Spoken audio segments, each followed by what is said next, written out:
Hello mga kainday! Nandito na naman po tayo at mag-share po ako sa inyo ng aking kaalaman tungkol sa pagluluto ng aking chicken caldereta. Yan guys ang aking ingredients. Ayan, magigisa na tayo dyan ng bawang at sibuyas. Ipaano lang natin ng aroma ng bawang at sibuyas. Then ilagay ko na yung chicken.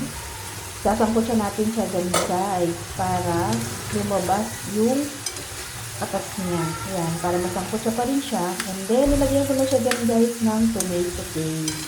Tomato paste ang ginamit ko guys. Pwede naman din dyan guys kamati. Kaya lang, ang available ko is tomato paste. Kaya, my own version.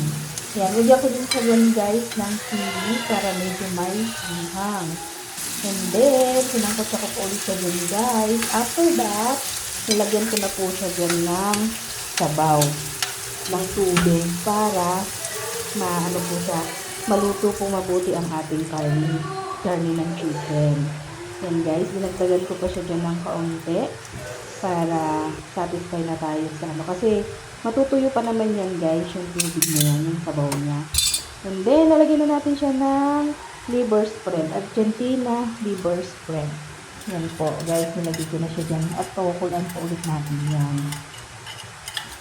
And then, after that guys, pakukulaan natin yan. Lalagyan natin siya dyan ng, ano naman siya, tomato sauce. Yan guys, lalagyan natin ng tomato sauce para yung lasa niya ay manuot sa kalamnan ng ating chicken. At syempre guys, ang nilagay ko dyan na ano lang, na gulay niya is patatas lang. Kasi yun lang guys ang alam kainin ng aking pamangkin, kaya pasensya na kayo kung laging patatas ang nakikita niya. Okay lang naman yun guys, huwag na natin matagalin pa ng maraming gulay na ilalagay. Sa mahal ng gulay guys, pero matatapon lang, kaya dapat patatas lang. Kung ano yung kinakain, yun na lang ang ating ilagay, diba? Para walang problema. Yan guys, ang aking simpleng chicken caldereta. Patutuyuan na natin siya dyan guys. Gusto ko dyan guys, yung sabaw niya ay yung malapot siya guys. Di ba guys? Nabubulol pa ang inday nyo kaka-explain kung anong gustong mangyari sa kanyang niluluto. Kaya yan guys, patutuyin na natin sa dyan. Lagyan ko na dyan siya ng tomato paste. Then lagyan ko din siya dyan ng asukal para mag-balance yung lasa niya.